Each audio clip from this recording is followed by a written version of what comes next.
আসসালামু আলাইকুম, welcome to kitchen craft. আজ আমি তৈরি করব পুষ্টিগুণ সমৃদ্ধ কচুরলতির রেসিপি। চিংড়ি মাছ দিয়ে এভাবে কচুরলতি রান্না করলে সবাই খুব পছন্দ করবে। রেসিপি তৈরির আগে জেনে নিচ্ছি কচুরলতির কিছু পুষ্টিগুণ। পুষ্টিগুণ সমৃদ্ধ কচুরলতিতে রয়েছে পর্যাপ্ত পরিমাণে iron, calcium, fibre, vitamin C, vitamin B, iodine, thiamine, যা রোগ প্রতিরোধ ক্ষমতা বাড়াতে সাহায্য করে থাকে। এবার চটজলদি তৈরি করে নিচ্ছি চিংড়ি মাছ দিয়ে কচুরলতি ভুনা।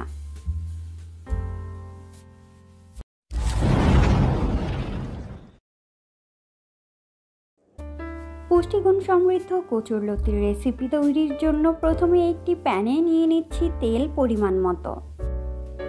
তেল গরম হয়ে আসলে অ্যাড করছি পেঁয়াজ কুচি, কাঁচামরিচ লম্বা করে কেটে নিয়েছি 6-7টি।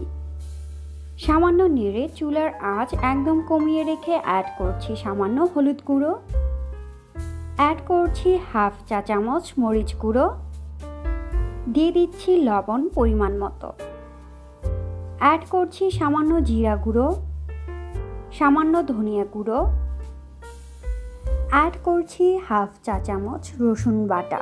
চাইলে এই ক্ষেত্রে রসুন কুচিও ব্যবহার করতে পারেন। অ্যাড করছি সামান্য আদা বাটা।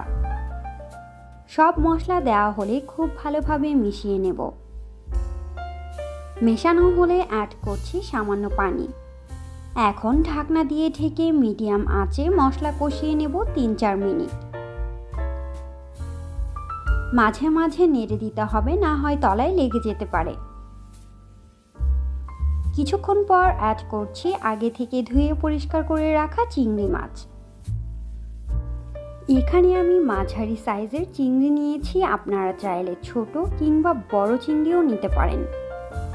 চিংড়ি দেওয়া হলে মশলার সাথে মিশিয়ে ঢেকে কিছুক্ষণ জাল করে নেব। মশলা খুব ভালোভাবে কষানো হলে এই পর্যায়ে অ্যাড করছি সামান্য আলু।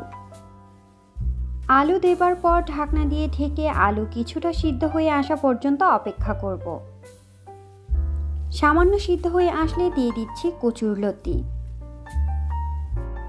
একটু মিশিয়ে নিয়ে ঢেকে জাল করে নেব 2-3 মিনিট। কিছুক্ষণ পর অ্যাড করছি সামান্য পানি।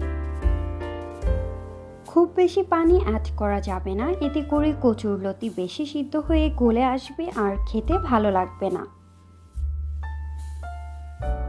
পানি অ্যাড করার পর চুলার আঁচ হাই ফ্লেমে রেখে পানি শুকিয়ে আসা পর্যন্ত জাল করব। দেখতেই পাচ্ছেন অতিরিক্ত পানি প্রায় শুকিয়ে এসেছে। আরও কিছুক্ষণ চুলায় রেখে নামিয়ে নেব।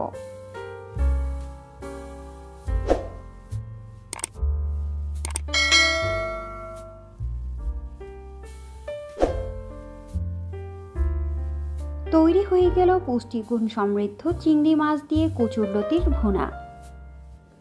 ভাতের সাথে চিংড়ি মাছ দিয়ে লতি ভুনা আর সাথে লেবু থাকলে আশা করি আর কিছুর প্রয়োজন হবে না। আপনারা বাসায় এভাবে তৈরি করে নিতে পারেন, আশা করি সবার ভালো লাগবে। আর আমার নতুন সব রেসিপির ভিডিও পেতে চ্যানেলটি সাবস্ক্রাইব করে রাখতে পারেন।